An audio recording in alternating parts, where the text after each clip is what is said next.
Well, first of all, I want to thank each of you for being here. To say it has been an interesting 2 weeks is an understatement, but I believe that what we're doing, number one, people know where North Alabama is. They know what we do for America. They know what we do for national security. And I think that this has helped us in this process. It doesn't matter whether you're in kindergarten, whether you're a commissioner, or whether you're a chairman, or whether you're a United States congressman. It's about relationships. And that right there is, as many of you know, the two committee assignments that are already there, being nominated to the House Armed Services and Homeland Security is pretty impressive, I think, for a freshman. A lot of hard work. And what, if you have not already heard, that I should be getting a call today, but my name is listed on the Science, Space, and Technology Committee. So I believe that's the trifecta for North Alabama. I am honored. Doesn't matter if it's the group of freshmen or whether it's the folks that are in leadership. The thing I want to do is to let them know what we do here in North Alabama, and I think that that's been successful to this point. You think about it, taking 15 votes on the Speaker of the House, that process, I believe, made America stronger. You look at what has transpired since then. We have adopted the most conservative rules package probably in the history of the United States House of Representatives. But you had to get through the speaker vote so that you could get to the work for the people. And so we're excited about what happened there. It takes the power back to the committees. Regular order, that's how it should be. You look at what has gone on in previous years. You had the speakers making many of these decisions, and many of the members were left out of the process. So those were things that we pushed for, and you look at it very satisfied with what's occurred there. So you look also, after those rules were adopted, at some of the first legislative actions that were taken, and that was to unfund 87,000 IRS agents. You look at it, a bipartisan bill with, I think, some 320, 30 members voted. You looked, we want to know exactly the impact to what China is doing to America. And you look at it, it brought Republicans, Democrats together because the impact to our country, we've got to get to work on this because of things that we're dealing with. We'll never be second in anything that we do, but this bipartisan bill shows that Republicans and Democrats can work together for the national security of America. So those are some of the things that were there that were most interesting. I can tell you there was not a lot of sleep that first week, but I can tell you coming together like we did and getting to meet so many great men and women from all over America that have been elected to the United States House of Representatives. I can tell you there are people from all walks of life. My objective is to get to know every one of them and to let them know what we do here in North Alabama and to take the people's voice there. So it's gone well. I'm excited where we are. It's great to be back in the district. Have traveled several miles to different places within the district the last day or two, and we'll be throughout the district the next day or two, be returning to D.C. Either Monday night or Tuesday morning with more votes. I'm excited to get the confirmation done for these committees so that we can get in the committees, get to work, and then there might be those that question, hey, what is science, space, and technology? This has a lot to do with NASA. It has a lot to do with Marshall Space Flight Center. So many things that are combined into that committee. But again, I'm very pleased. I had 3 committees that were requested. They said list your top 3, and I'm honored that we got 1, 2, and 3. Those were the 3 committees that I felt would impact North Alabama and our country the best. But I can assure you, people know where North Alabama is. They know what we contribute to the country, no matter Democrat or Republican. There was a lot of folks that came up to me and said, hey, are you from Huntsville? Are you from North Alabama? And so I'm honored to represent the people, and I'll open it up. Madison, however you'd like the questions to go. Y'all can just start, whoever wants to start the question. So on election night, you told us that you had had those two committees in mind. Now you've already been nominated to those two with the third on the way. You mentioned a little bit of the importance for North Alabama, but can you really kind of hit home why those specific committees are important to what we have here? Well, if you look at House Armed Services, it's currently $800 billion committee. This right here is national security of our country. This funds the military branch of our government. This is where if you don't have national security, you don't have a country. And so that was my number one committee. You look at what we do here at Research Park. You look at what's going on at Redstone Arsenal. We play a large role in national security. So I think that right there is a committee that is crucial to our area. You look at Homeland Security, no matter where I went throughout the North, this campaign in North Alabama, people are concerned about the southern border. Whether it's 8 million, 10 million illegal aliens that have come into our country, we're being invaded. This is the committee that I think can have a little input to that. But the concern of fentanyl, many of the drugs that are coming across the southern border, and the threat to the United States of America, if it keeps going at this rate, we're going to lose a generation. So engaging this, I listen to the people of North Alabama, and this is another one. Then you look at space science and technology. To get that call last night or yesterday afternoon, and anticipating a call today from the chairman of that committee. I'm excited because there's 4 or 5 freshman Congress people that I have got to know very well. And in this process, telling them what we have going on at Redstone Arsenal, what's going on at Cummings Research Park, the way that we have diversified our economy, I think that this is perfect. And you look at the role that we play in heavy lift and propulsion. We are the propulsion capital of the world. And so that's the thing that everywhere we go, we're the propulsion capital of the world. People understand what we do, but the thing we've got to be sure is what's in the interest of the United States, and we want to be sure that we push that voice forward. So I think that those 3 committees, I'm elated, just to be honest with you, to get House Armed Services, that call just a couple of days ago, thinking, how great to get your first selection, because I can tell you, there were a lot of congressmen that did not get their first, second, or third selection. And then to get the first selection and then 24 hours later be notified for Homeland Security, and then last night to be called, or yesterday afternoon to say expect a call from the chairman. And today, as many of you have seen, it's been posted on Science, Space, and Technology that I have been placed on that committee. So we're excited where we are. It's going to be a lot of time spent to do that, being brought up to speed. While I know a broad brush of those 3 committees, we're fixed to do a deep dig on what we need to do to get there. But I'm most excited about how Alabama is working together. Our entire delegation from the House of Representatives to the United States Senate. There are a lot of delegation states that do not work together like we are. And so I'm thankful for the senior members that have welcomed me, gave great advice. The other thing is we've put together a dynamic staff of people that, senior staff, people that understand the objective.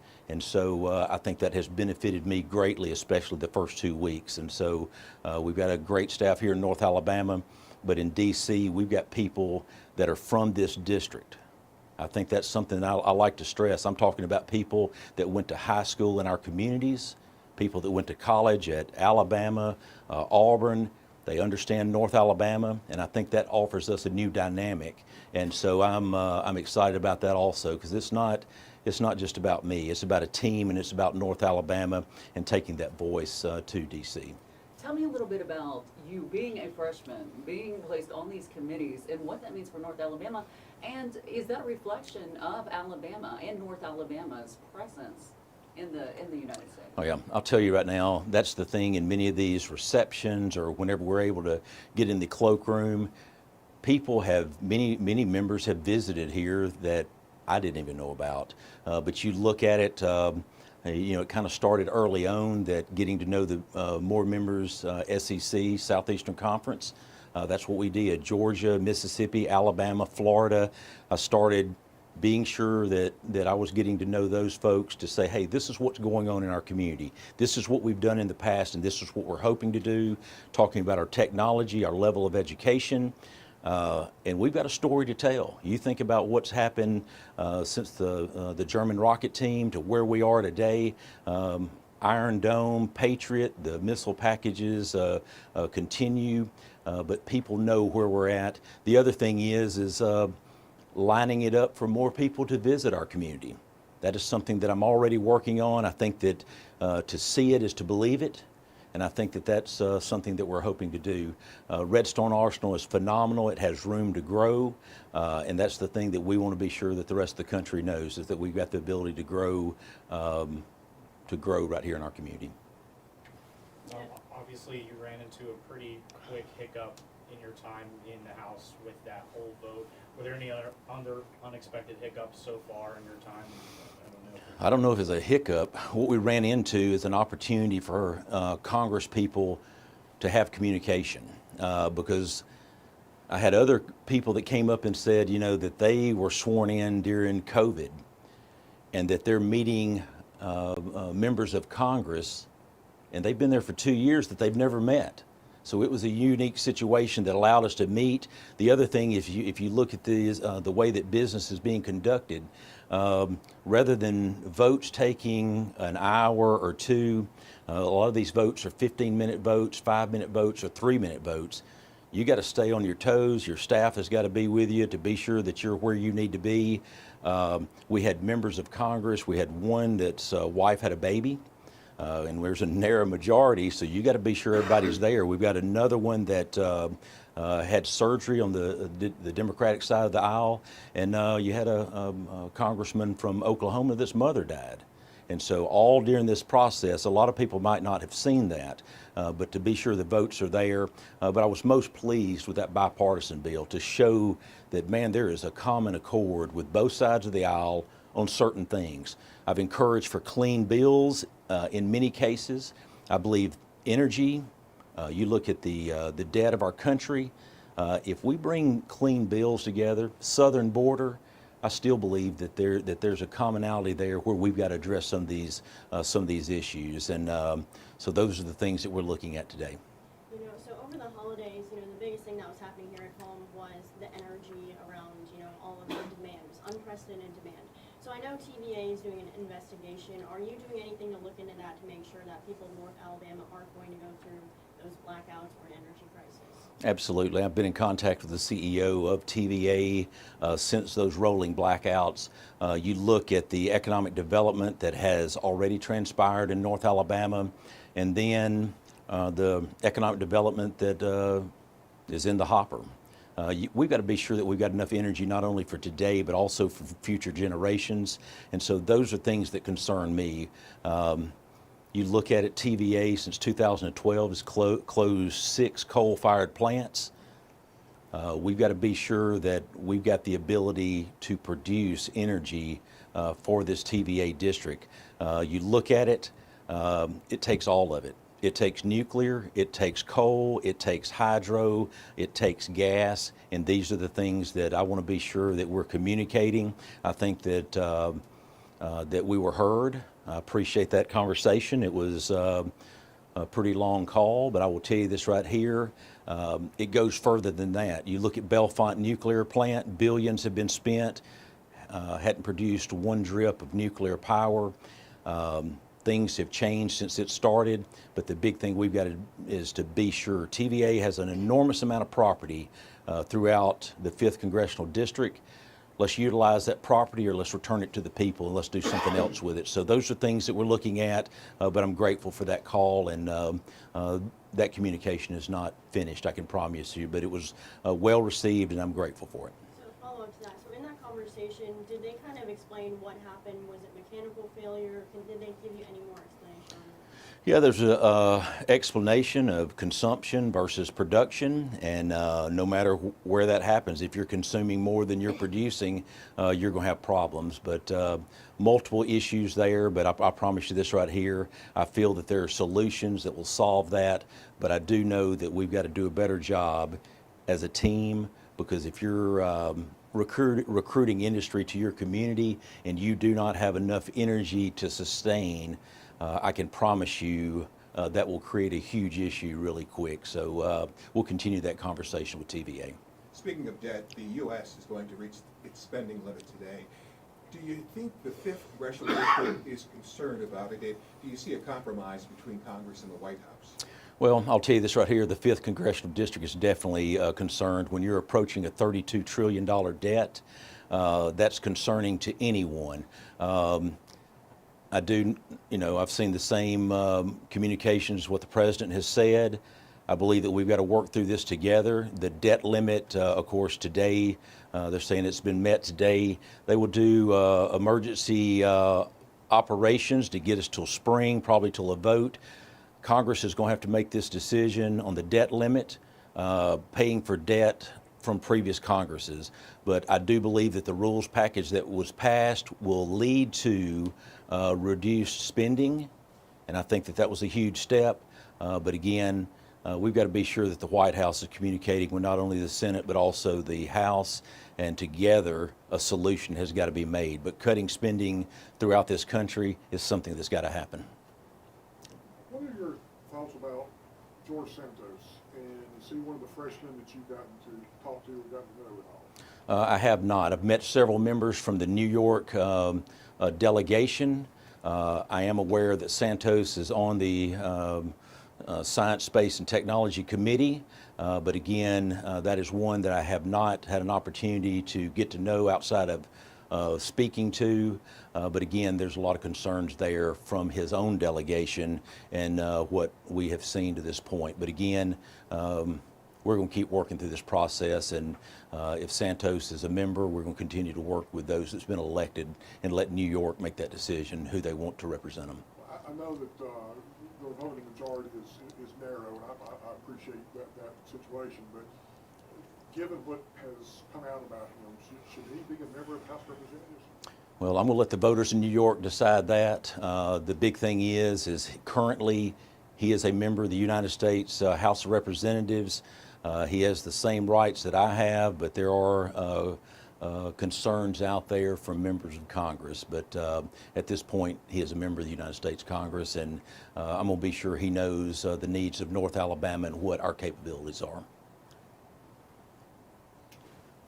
Congressman Strong, can you speak to Senator Shelby's legacy in Alabama and what exactly he's meant to you since he's played such a large part in Alabama politics? Well, you think about it, 2 weeks after being elected to the Madison County Commission in 1996, Senator Shelby called and said he wanted to meet me. And I can tell you from that point, we had a relationship. We continue to have a relationship to this day. But I can tell you this right here, what he has done for national security, what he has done for the universities and colleges throughout Alabama, what he has done for Redstone Arsenal, I'm grateful for it. Maybe a little bit different than the way that I do business, but I will tell you this right here, his legacy will be something for the state of Alabama, and what he has done for America, I think, is pretty spectacular. Thanks, sir. Have there been any companies or any groups that have come to you pushing for a particular bill or encouraging you about that, or any kind of those conversations yet? Oh yeah, I mean, from the first day that we went into office, this district is very vocal, they're very able, they send a lot of emails, they wanted input on the speaker. I like that. That has worked. They wanted to be sure how this rules package would work, what was going on related to bipartisan negotiation. The other thing is this community is very concerned about the debt of our country. I know that question was asked early. It would surprise you that many of the emails are concerned about the debt that our country has and what that means for future generations. But I like emails. I think that every morning I start with an informational, hey, what is going on in our district and what is the topic that our people are communicating about. But I think that it's been good. You look at constituent services. That's something that I believe that this office has got to do a phenomenal job for our veterans. And I think the surprise is I've called many of them myself. We had a person that had retired, a retired veteran that had perfect credit, that was struggling to get a loan to buy a new home.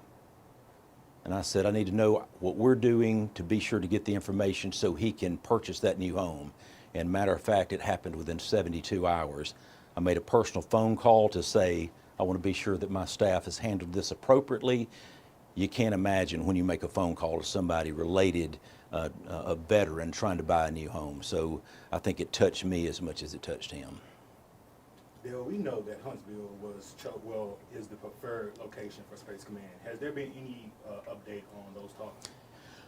Yes, there has been communication. Of course, everybody is watching this. It's been awarded 2 times before. The space, the Pentagon, the Air Force. We've presented our case. It was one of the most thorough processes that I've ever gone through as chairman or a county commissioner. We've got a story to tell. We've got navigatable waters, very few missed work days because of weather. We've got everything, the education level. It's the perfect fit here for North Alabama. But I know that there's a lot of dialogue related to that, but I can tell you that that is on the forefront of our thought. We feel that that decision will be made again soon, and I believe the information that we've presented will once again have Space Command awarded to Redstone Arsenal. Why has it not been announced yet? I know it's been months that people's been waiting for an announcement. You know, that's the one thing I think everybody knows, that a civil engineer package was sent showing that the soil conditions, the ability to construct at Redstone Arsenal is more cost effective. The ability to maintain at Redstone Arsenal is better. You look at the level of education, the list goes on. Our thing is the final product. It will be everybody feels that this will be a 6-year process. We've got to continue to present our case to say we're the best place for it. Everybody understands it, and I believe that it will happen. But I think it's a continual process until we go vertical. You've got to assume that it isn't going in the right direction. But our entire delegation, it's not just about the 5th Congressional District. This impacts our entire state. It impacts our entire country. Final questions? I have a quick one. How does DC compare to North Alabama? There's no place like home. I can tell you that. The first 2 weeks, there wasn't a lot of time to think about it, to be honest with you. But yeah, there's no place like home. We've got it great here. You look at it, very small apartment, block from the office, block from the Capitol, but it makes you appreciate home even more. I think that was the thing, is just as soon as we got there, you didn't have a lot of time to absorb, hey, this is the floor of the United States House, before here it went. I mean, it was like so much for taking a look. Let's get the vote. Here we go. And it was an interesting situation that will be written in history for some time. But again, I still believe, the communication, what Mike Rogers was communicating to Matt Gaetz, everybody saw it. That right there helped move that process forward.